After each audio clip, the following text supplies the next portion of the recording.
है। आजकल ये बात देखने को मिल रही है कि मेराज के वाक़े को लेकर के काफ़ी मजाक बनाया जा रहा है। उसमें भी विशेष रूप से बुराक का जो शब्द हदीस में आया है, इसके बारे में काफ़ी उल्टे सीधे शब्द लोग बोल रहे हैं। कोई कह रहा है उड़ने वाली घोड़ी थी, कोई कह रहा है मोहम्मद साहब का रॉकेट था, किसी ने कहा मोहम्मद साहब की गधी थी। नऊज़ बिल्लाह, इस तरह की उल्टी सीधी बात लोग कर रहे हैं। और जो लोग इस तरह की गंदगी फैला रहे हैं वो अपने आप को बहुत साइंस वाला समझते हैं। तो मैंने ये सोचा कि जब मैं इस बुराक के विषय पर बात करूं तो विशेष रूप से साइंस के पर्सपेक्टिव से बात रखता हूं, ताकि ऐसे ज्ञान करने वालों को ज़रा ढंग का जवाब मिल जाए। और इस वीडियो के लास्ट में ये जो उल्टे सीधे शब्द फैलाए जा रहे हैं या उल्टी सीधी बातें जो बुराक के विषय में की जा रही है उसका, और हदीस में जो सही शब्द है उसका एक कंपैरिजन शीट आपके सामने रख दूंगा, ताकि आप भी ठीक तरह से विचार कर सकें। इस बुराक के विषय में आपने काफ़ी सारी बातें लिखी हुई देखी होंगी, लेकिन सबसे पहले आपको यह बताऊं कि सिर्फ 4 हदीस ऐसी है, 2 सही अल बुखारी में और 2 हदीस सही मुस्लिम में, जो कि ऑथेंटिक और रिलायबल है। उसके अलावा जितनी बातें भी आप सुनते हैं इधर उधर की, वो सब कपोल कथा है, मनगढ़ंत बात है।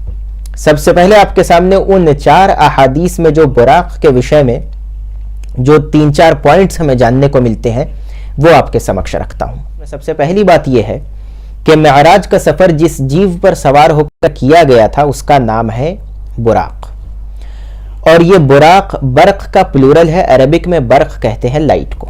दूसरी बात हदीस में यह बताई गई कि उसका जो साइज था वो घोड़े से थोड़ा छोटा और गधे से थोड़ा बड़ा था। तीसरी बात यह बताई गई कि वो जो जीव था, बुराक था, उसके स्टेप्स ऐसे थे कि जहां तक वो देखता था, मतलब जहां तक उसकी नजर जाती थी वहां तक उसके कदम थे। अब आइए इस बुराक और मेराज के विषय में जो हदीस में 2-4 बातें बताई गई हैं उसको एक तरफ रखेंगे, और दूसरी तरफ दुनिया के सबसे बड़े वैज्ञानिक, बल्कि मुझे कहना चाहिए मानव इतिहास के सबसे बड़े वैज्ञानिक एल्बर्ट आइंस्टाइन की थ्योरी ऑफ रिलेटिविटी में जो टर्म्स हैं उनको एक तरफ रखेंगे, और मैं आपको उन हदीस की बातों का इन टर्म्स के साथ क्या लिंक है, क्या संबंध है, ये आपके सामने प्रस्तुत कर दूंगा। उसके बाद आप खुद विचार कर सकते हैं कि हदीस में आज से 1500 वर्ष पहले जो बात बताई गई थी वो कितनी साइंटिफिक है। हदीस में सबसे पहले यह कहा गया कि उस जीव का नाम था बुराक, मतलब लाइट्स। थ्योरी ऑफ रिलेटिविटी यह बताती है कि इस यूनिवर्स में जो फास्टेस्ट स्पीड पॉसिबल है वो है द स्पीड ऑफ लाइट। दूसरी बात, हदीस में और कुरान में भी चैप्टर नंबर 17 की आयत नंबर 1 में यही कहा गया कि मेराज का यह वाकया रात के एक हिस्से में हुआ था। मतलब रात के एक हिस्से में 7 आसमान का सफर किया गया, अल्लाह से मुलाकात हुई, जन्नत और जहन्नम देखा, और उसके बाद नबी अकरम सल्लल्लाहु अलैहि वसल्लम वापस आ गए, लेकिन समय नहीं बीता। दूसरी तरफ थ्योरी ऑफ रिलेटिविटी में भी यही बात है कि जब कोई वस्तु स्पीड ऑफ लाइट से ट्रैवल करेगी स्पेस में तो उसके लिए टाइम स्टॉप कर जाएगा, रुक जाएगा। इसे कहते हैं टाइम डायलेशन, या इसी के लिए दूसरा टर्म भी आप देख सकते हैं जिसे कहते हैं ट्विन पैराडॉक्स। इस विषय पर भी आपको काफी सारी चीजें देखने को मिल जाएंगी। तीसरी बात हदीस में यह बताई गई कि उस मेराज के वाक़ये में नबी अकरम सल्लल्लाहु अलैहि वसल्लम ने जन्नत और जहन्नम को भी देखा, और वहां यह भी देखा कि कुछ लोग जहन्नम में सजा पा रहे थे। तो भला ऐसा कैसे हो सकता है कि सजा पाए? अभी तो कयामत हुई नहीं है, अभी हिसाब किताब हुआ नहीं है, तो लोगों को सजा पाते हुए कैसे देख लिया? यह बात भी हमें थियोरी ऑफ स्पेशल रिलेटिविटी से ज्यादा बेहतर समझ में आती है, इसलिए कि इस थियोरी में एक टर्म है टाइम ट्रैवल, अर्थात कोई वस्तु यदि स्पीड ऑफ लाइट से ट्रैवल करेगी स्पेस में तो वो फ्यूचर में प्रवेश कर सकती है, इसलिए कि वो एक पर्टिकुलर फ्रेम ऑफ रेफरेंस में नहीं है बल्कि डिफरेंट फ्रेम ऑफ रेफरेंसेस में ट्रैवल कर रही है, अर्थात वो टाइम में ट्रैवल कर रही है, जिसके लिए टर्म यूज किया जाता है टाइम ट्रैवल। जो लोग इसके बारे में ज्यादा विस्तार से जानना चाहते हैं वो यूट्यूब पर भी आप टाइप कीजिएगा टाइम ट्रैवल, तो उसमें हिंदी में भी और इंग्लिश में भी बहुत अच्छे एक्सप्लेनेशंस देख सकते हैं। कुछ लोग शायद ये समझे कि टाइम ट्रैवल की जो मैं बात कर रहा हूं ये काल्पनिक बात है, लेकिन ऐसा नहीं है। मैं वर्तमान समय के one of the renowned scientist Paul Davis की बात आपको सुनवाता हूं, जो माना जाना फिजिसिस्ट है इस दौर का। उसने खुद ये बताया कि टाइम ट्रैवल डेफिनेटली पॉसिबल है, लेकिन उसके लिए हमें वर्म होल्स से गुजरना पड़ेगा और इसके लिए बहुत ह्यूज एफर्ट्स की आवश्यकता है। So just to summarize then, before I take some questions, Time travel, fact or fiction? Well, travel into the future, definitely fact. We've done it, not a problem. Only a problem with dollars to do it by more dramatic amounts. Traveling back into the past, very problematic, and the dollars here are much bigger because if you... चौथी और अहम बात हदीस में यह बताई गई कि एक आसमान से दूसरे आसमान की तरफ जब सफ़र हुआ है तो बीच बीच में कुछ जगह पर परमिशन ली गई थी। थियोरी ऑफ रिलेटिविटी यह बताती है, या इस विषय में जो दूसरे और साइंटिस्ट है, फिजिसिस्ट है, वो बताते हैं कि वर्म होल्स नाम की एक चीज़ है स्पेस में, जिसके अंदर से पास करना पड़ेगा तभी ये टाइम ट्रैवल पॉसिबल हो सकता है।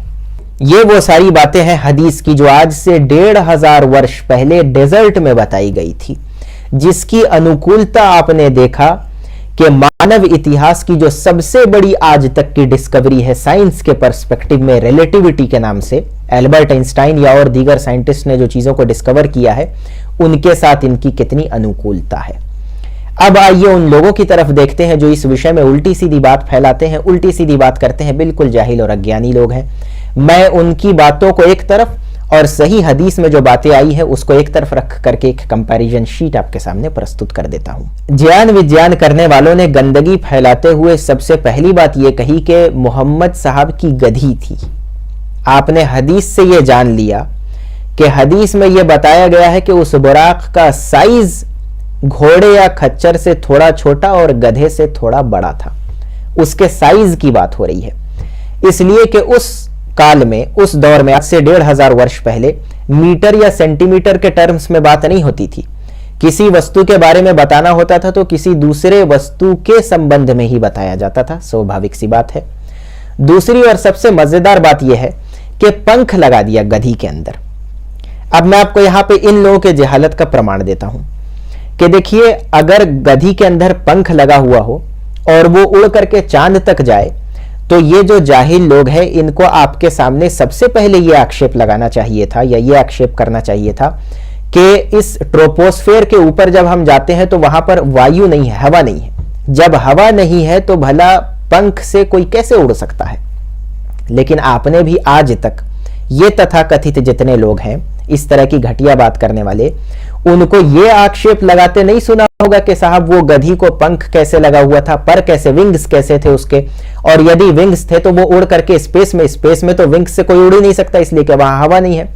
लेकिन यही इनके जहालत का प्रमाण है। ये इतने जाहिल लोग हैं कि इन्होंने उस पंख वाली बात को माना भी, पता नहीं पढ़ा या गढ़ा है इन्होंने खुद से ही, और उसको फिर दूसरों तक भी फैलाने का प्रयास किया है। लेकिन हदीस में आपने देख लिया कि उस विंग का तो कोई जिक्र ही नहीं है कहीं। बल्कि इसके आगे की बात आपको बताता हूं कि यदि आप विकी इस्लाम पर भी जाकर के इस बुराक के बारे में देखेंगे तो वहां भी लिखा गया है कि ये ट्रेडिशनल चीजें जो इस्लामिक पुस्तकों में आई है, ये हिंदू धर्म के लोगों के माध्यम से आई है। मतलब हिंदू धर्म में इस तरह का जोड़ना तोड़ना, पंख, महिला जैसा फेस, इस तरह की चीजें उनके गॉड गॉडेसेस में होती है, तो वहां से ये चीजें आ गई हैं, जैसा कि स्क्रीन पर भी मैंने आपको दिखा दिया है। ज्ञान वालों ने तीसरी गंदगी ऐसे फैलाई कि साहब उस बुराक का जो फेस था, जो शक्ल थी उसकी, वो महिला की सी थी। हालांकि आपने देख लिया हदीस में इस तरह की कोई बात नहीं है, ये इनके अपने बनाई हुई बातें हैं। हदीस में कहा गया कि वो बुराक मतलब प्रकाश से बना हुआ एक जीव है। अब कोई वस्तु या कोई जीव जब प्रकाश से बना होगा, लाइट से बना होगा, तो यकीनी बात है कि वो अट्रैक्टिव होगा, खूबसूरत होगा। लेकिन जिन लोगों की सोच घटिया होती है, उनके सामने जब भी आप खूबसूरत या सुंदर शब्द का प्रयोग करेंगे तो उनके माइंड में सिर्फ लड़की या महिला की ही तस्वीर शायद बनती है, इसीलिए उन लोगों ने इस तरह की चीज गढ़ी है। ज्ञानवान बनने वालों ने चौथी गंदगी ऐसे फैलाई कि साहब वो गधी बहुत तेज दौड़ती थी। हालांकि इस तरह की बात करने वालों का क्या क्वालिफिकेशन है, कहां से पढ़ के आया, चौथी छठी कक्षा भी पास की या नहीं की, ये तो आपको उनकी बातों से पता चल जाएगा। और वो फिर उल्टा सीधा कैलकुलेशन कर रहे हैं कि साहब इस चांद तक दूरी मान ली है और फिर गए होंगे तो अल्लाह से बात की है, 1 घंटा उसमें लगा होगा, ये वो करते करते कैलकुलेशन कर रहे हैं, स्पीड, डिस्टेंस, टाइम। इस बेचारे ने न कभी जीवन में थियोरी ऑफ रिलेटिविटी का नाम सुना होगा, न उसके टर्म्स का, इस टाइम डायलेशन का या पैरेलल वर्ल्ड का या क्वांटम मैकेनिक्स के प्रोबेबिलिस्टिक और डिटर्मिनिस्टिक कॉन्सेप्ट्स को जाना होगा, बल्कि उच्चारण भी शायद ना कर पाए।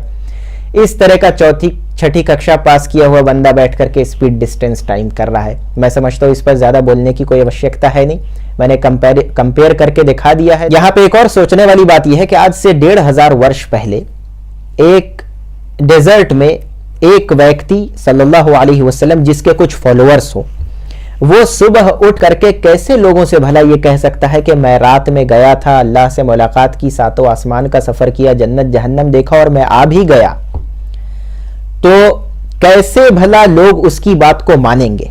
लेकिन चूंकि वो अल्लाह के पैगंबर थे और ये एक निशानी, एक मुआजिजा था लोगों के लिए, आज तक के लिए है, बल्कि आज हमारे आपके लिए तो ज्यादा बड़ा मुआजिजा है। उनके ऊपर बताने की जिम्मेदारी थी तो बता दिया, जो हुआ सब बता दिया। और रियलिटी भी यह है कि यदि आप हिस्ट्री में देखेंगे तो उस समय में भी बहुत सारे मुस्लिम ऐसे थे जिनका ईमान हिल गया था इस बात को सुनने के बाद। लेकिन आज हम यह देखते हैं, जैसा मैंने आपसे कहा कि यह आज हमारे लिए ज्यादा बड़ा मुआजिजा है, निशानी है, इसमें साइन है। और अंग्रेज जो आज यूरोप अमेरिका में लोग इस्लाम को स्वीकार कर रहे हैं, वो इसी प्रकार से सोचते हैं कि 1500 वर्ष पहले डेजर्ट में एक व्यक्ति ये कहता है कि मैं लाइट पर मैंने ट्रेवल किया है, बुराक वर्ड बोल रहा है, इतना जबरदस्त कोइंसिडेंस कैसे हो सकता है।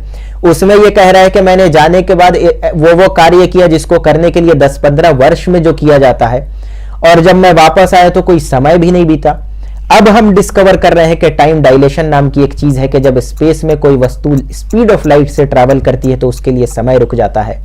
ये कहा कि जेरूशलम में पैगंबरों को नमाज पढ़ाया। अब हमारी डिस्कवरीज ये बताती है कि inertial frame of different inertial frames of references होते हैं। इसी प्रकार से ये बताया कि आसमान में जब ट्रैवल किया तो जगह जगह एक पाथवे था जहां पर परमिशन ली गई है। आज साइंटिस्ट ने यह डिस्कवर किया है कि वर्म होल या ब्लैक होल्स नाम की भी कोई चीज होती है।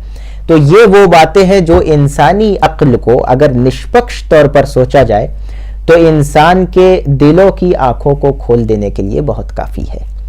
यहां पर लास्ट में एक और बात आपके सामने रखता चलूं कि इस पूरी डिस्कवरीज में कुछ कुछ फ्लॉज भी हैं। अभी सारी बातें पूरी तरह से एस्टैब्लिश नहीं हुई। जैसे मैंने ट्रैवल टाइम की बात या ट्विन पैराडॉक्स की बात आपके सामने की है, उसमें पास्ट में इंसान जा सकता है या नहीं जा सकता है, यह भी एक डिबेट का इशू है, या ये बात अभी अंडर रिसर्च है। साइंटिस्ट वैज्ञानिक अभी इसमें इस डायरेक्शन में प्रयास कर रहे हैं। लेकिन आपको मैं ये बात बताऊं कि ये जो भी बातें निकल कर के भी आगे आएंगी या जो भी आगे डिस्कवरीज भी होंगी, वो सब अहादीस में जो बातें बताई गई है उसी के अंदर रह करके होगी।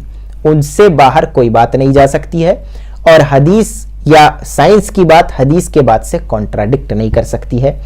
लास्ट में इस शेर के साथ अपनी इस वीडियो को पूरा करता हूं कि फैलाए हुए गोशे दामाने तजस्सुस, साइंस भी मोहम्मद का